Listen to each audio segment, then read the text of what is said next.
একটা জিনিস তিক্ত হওয়ার পরেও মানুষ খায়, কেন খায়?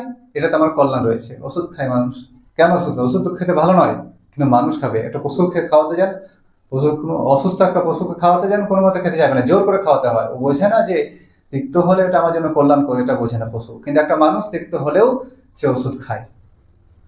মানুষ মিঠাও খায়, তিতাও খায়, টকও খায়, ঝালও খায়, কারণ সে মানুষ। মানুষ থেকে অমানুষ হয়ে যায় কিভাবে? পথভ্রষ্ট হয়ে যায়, গোমরা হয়ে যায়। এর মূল কারণ তিনটি। অনেক কারণ রয়েছে, প্রধানত মূল কারণ হচ্ছে তিনটি। এই তিনটি কারণ আল্লাহ সুবহানাহু ওয়া তাআলা তিনি নিজেই ঘোষণা করেছেন। যে তিনটি স্তর রয়েছে, সেই স্তরগুলি যখন অতিক্রম করে মানুষ, তখন সে পথভ্রষ্ট হয়ে যায়, মুনকিরিন হাদিস হয়ে যায়। তখন সে তার বোধ জ্ঞান হারিয়ে ফেলে, মনুষ্যত্ব হারিয়ে ফেলে, এমনকি পশুত্বের দরজাও পেরিয়ে যায়। সেই তিনটি স্তর, তিনটি লেয়ার আল্লাহ সুবহানাহু ওয়া তাআলা বর্ণনা করেছেন। এই সংক্ষিপ্ত সময় ইনশাআল্লাহ আমি তা বোঝানোর চেষ্টা করবো। ওমা তৌফিক ইল্লা বিল্লাহ। আল্লাহ সুবহানাহু ওয়া তাআলা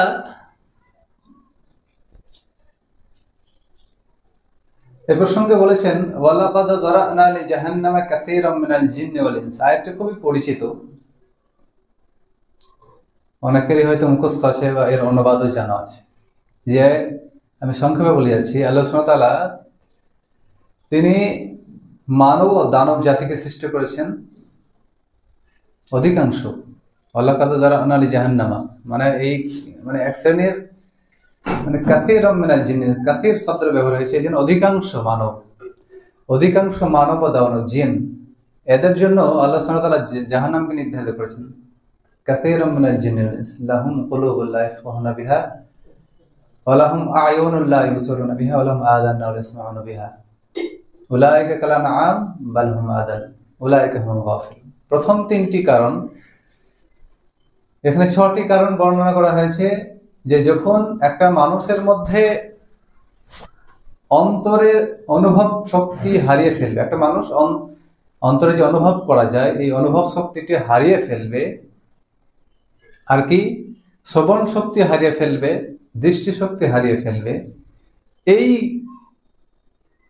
ইন্দ্রিয়গুলো যখন কাজ করবে না মানুষের, তখন সেই মানুষের মধ্যে যে তিনটি কারণ চলে আসবে, সে তিনটি কারণে সে পথভ্রষ্ট হয়ে যাবে, সে পশুর চেয়েও খারাপ হয়ে যাবে, সে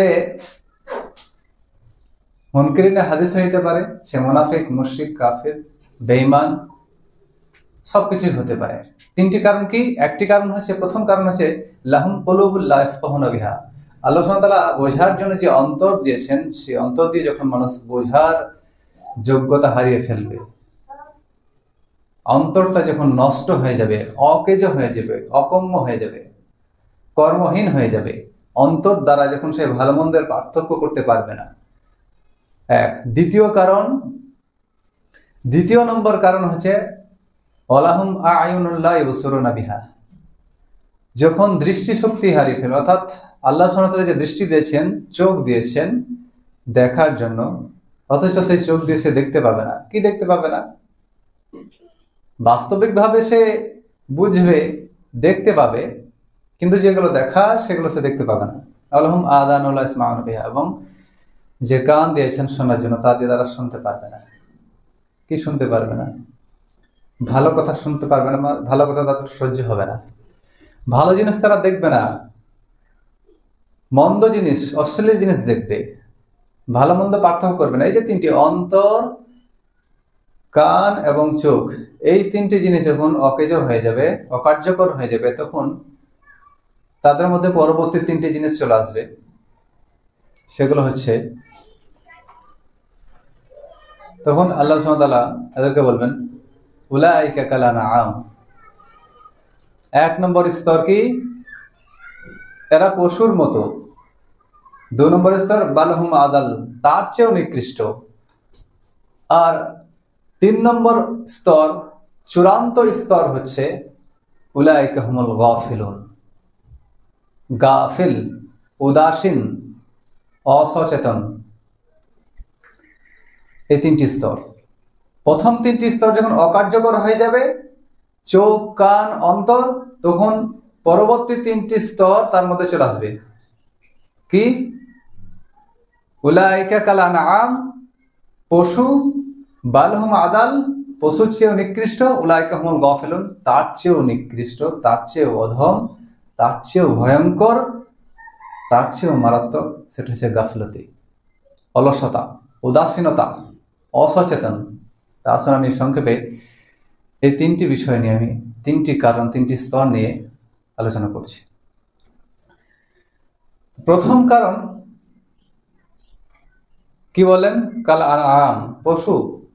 একটা পশুর ভালো মন্দ পার্থক্য করার তার বোধ বুদ্ধি থাকে না। একটা পশু সে ভালো মন্দ বোঝে না, তাকে ডাকলে সে ফিরে আসে না। একটা পশুকে যেটা ভালো লাগবে সে সেটা খাবে, যেদিকে যাওয়ার ইচ্ছা হবে সে সেদিকে যাবে। একটা পশু বুঝবে না যে এই খাবারটা স্বাস্থ্যকর নাকি অস্বাস্থ্যকর, এটা খেলে ক্ষতি হবে নাকি লাভ হবে। খেতে ভালো লাগছে সে খাবে, এটা হচ্ছে পশু প্রবৃত্তি। একটা পশুকে যখন কসাই দড়িতে ধরে টানতে টানতে নিয়ে যায়, তখন সেই কসাইয়ের অনুসরণ করতে করতে চলে যায়। কিছুক্ষণ পরেই তাকে হত্যা করা হবে, সেই হত্যাকারীর অনুকরণ করে পশু। সে বোঝে না যে এই ব্যক্তি আমাকে হত্যা করবে, সে তার পিছু পিছু, কসাইয়ের পিছু পিছু চলে যায়। এটা হচ্ছে পশু, এটা হচ্ছে পশু প্রবৃত্তি। যে কোনো খাবার খেতে গিয়ে একটা পশু, দেখা গেল একটা ছাগল বা একটা গরু, সে জঙ্গলে খুব সুন্দর সুন্দর খাবার দেখতে পেয়েছে, তৃণলতা, ঘাস পাতা, সবুজ সবুজ ঘাস, বা কোন একটা জমির ফসল দেখতে পেয়েছে, খেতে খুব ভালো লাগবে, সুস্বাদু।